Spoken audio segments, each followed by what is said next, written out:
लाहौर की एहतसाब अदालत ने इमरान खान हुकूमत को चार्जशीट करते हुए करार दिया है कि साबिक दौरे हुकूमत में 3 बार के वजीर आजम नवाज शरीफ को नैब के जरिए सियासी इंतकाम का निशाना बनाया गया और उनको इन केसेस में सजा सुनाई गई जो उन पर बनते ही नहीं थे।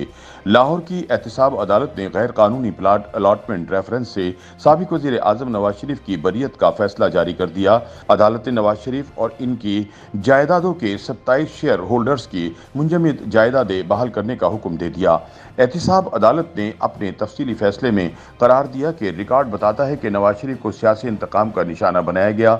उस वक्त की हुकूमत ने नैब हुकाम को नवाज शरीफ का सियासी करियर तबाह करने पर मजबूर किया। मुल्क के 3 बार के वजीर आजम नवाज शरीफ की साख को तबाह किया गया। रेफरेंस के इल्जामात में उनका किरदार शरीक मुलजिमों से भी कम है। अदालत ने हुक्म देते हुए कहा कि नैब केस प्रॉपर्टी अपील का वक्त खत्म होने के बाद रिलीज कर दे। फैसले की कॉपी चेयरमैन नैब और डिप्टी प्रोसिक्यूटर जनरल नैब को भेजी जाए। एहतसाब अदालत ने कहा कि सीनियर स्पेशल प्रोसिक्यूटर असद अमान को हकाइक का इल्म होने की बुनियाद पर अदालती माविन मुकर्रर किया गया। उन्होंने कहा कि नवाज शरीफ को इश्तहारी करार देना कानून के मुताबिक नहीं था। फैसले में कहा गया कि स्पेशल प्रोसिक्यूटर ने कहा कि नई नैब तरमीम के मुताबिक नवाज शरीफ के खिलाफ कार्रवाई नहीं हो सकती। उनको इश्तहारी करार देने का फैसला हतमी नहीं था, किसी भी वक्त वापस लिया जा सकता है। लाहौर की एहतसाब अदालत ने फैसले में यह भी कहा कि अदालत खामोश तमाशाई नहीं बन सकती। नवाज शरीफ को इश्तहारी करार देने का फैसला वापस लिया जाता है। तामील कुनिंदा का बयान रिकॉर्ड न करने पर इश्तहारी करार देने की कार्रवाई की कानूनी हैसियत नहीं। हारिस कुरैशी ने कहा कि नवाज शरीफ की जायदादों पर एतराजात के फैसले से कबल इन्हें बरी किया जाए। तफसीली फैसले के मुताबिक अदालत ने नैब और रेवेन्यू बोर्ड को नवाज शरीफ और इनकी जायदादों में हिस्सेदारों की जायदादों को गैर मुंजमद करने का हुक्म देती है। अदालती फैसले की कॉपी चेयरमैन नैब समेत दीगर को इरसाल की जाए। अदालती माविन के मुताबिक नवाज शरीफ को इश्तहारी करार देने की कार्रवाई के लिए मुकम्मल तरीक़ेकार अपनाया नहीं गया। नवाज शरीफ की जायदादों के शेयर होल्डर्स ने जायदादें मुंजमद करने के खिलाफ एतराज़ात दायर किए। फैसले में कहा गया कि अदालत 3 बार मुंतखब होने वाले वजीर आजम नवाज शरीफ को बरी करने का हुक्म देती है। वाज़ेह रहे कि लाहौर की एहतसाब अदालत की जानिब से 24 जून को नवाज शरीफ को बरी करने का हुक्म सुनाया गया।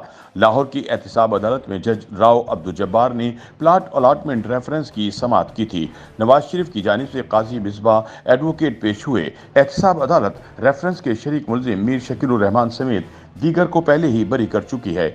वकील नवाज शरीफ ने बताया कि नैब ने बदनीयती की बुनियाद पर रेफरेंस बनाया था। नवाज शरीफ का प्लाटों की अलॉटमेंट में कोई किरदार नहीं। वकील का मजीद कहना था कि नए कानून के तहत केस नहीं बन सकता।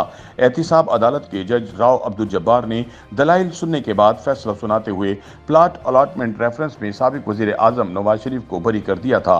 वाज़ेह रहे कि नैब की जानिब से 2021 में गैर कानूनी प्लाट अलॉटमेंट केस में अदालत में रिपोर्ट जमा कराई गई, जिसके मुताबिक 1986 में उस वक्त के वजीर आला पंजाब नवाज शरीफ ने अपने इख्तियारात का नाजायज इस्तेमाल करते हुए इस्तिस्ना पॉलिसी और कानून के खिलाफ मीर शकील रहमान को माली फायदा दिया था और जौहर टाउन फेज 2 के ब्लॉक एच में 57 कनाल अराजी गैर कानूनी तौर पर मुंतकिल की गई थी। नैब के मुताबिक नवाज शरीफ ने 1986 में गैर कानूनी तौर पर यह जमीन मीर शकील रहमान को लीज पर दी थी। इस्तिस्ना पॉलिसी के खिलाफ वर्जी पर नवाज शरीफ ने कौमी खजाने को 14 करोड़ 35 लाख रुपए का नुकसान पहुंचाया। 12 मार्च 2020 को नैब ने जंग और जियो ग्रुप के editor in chief Mir Shakeel Rahman को अराजी से मुतालिक केस में गिरफ्तार किया था। तर्जुमा नैब नवाजिश अली की जानिब से बताया गया था कि इदारे ने 54 प्लाटों की खरीदारी से मुतालिक केस में मीर शकील रहमान को लाहौर में गिरफ्तार किया। साथ ही यह भी कहा गया था कि मीर शकील रहमान मुतालिका जमीन से मुतालिक नैब के सवालात के जवाब देने के लिए दूसरी बार नैब में पेश हुए, ताहम वो ब्यूरो को जमीन की खरीदारी से मुतालिक मुतमईन करने में नाकाम रहे, जिस पर इन्हें गिरफ्तार किया गया। बाद 9 नवंबर 2020 को 8 माह की कैद के बाद सुप्रीम कोर्ट ने गैर कानूनी प्लाट अलॉटमेंट केस में गिरफ्तार जंग और जियो ग्रुप के मालिक मीर शकील रहमान की जमानत मंजूर करते हुए रिहाई का हुक्म दे दिया था। YouTube पर गूगली न्यूज देखने के लिए youtube.com की सर्च बार में गूगली न्यूज टीवी टाइप करें। गूगली न्यूज के पेज पर सुर्ख रंग के सब्सक्रिप्शन वाले बटन पर क्लिक करना ना भूलिए। YouTube पेज पर अपलोड होने वाली वीडियोस से बाखबर रहने के लिए बेल आइकन पर क्लिक कीजिए। आपको हर नई वीडियो के बारे में नोटिफिकेशन मौसूल हो जाएगा।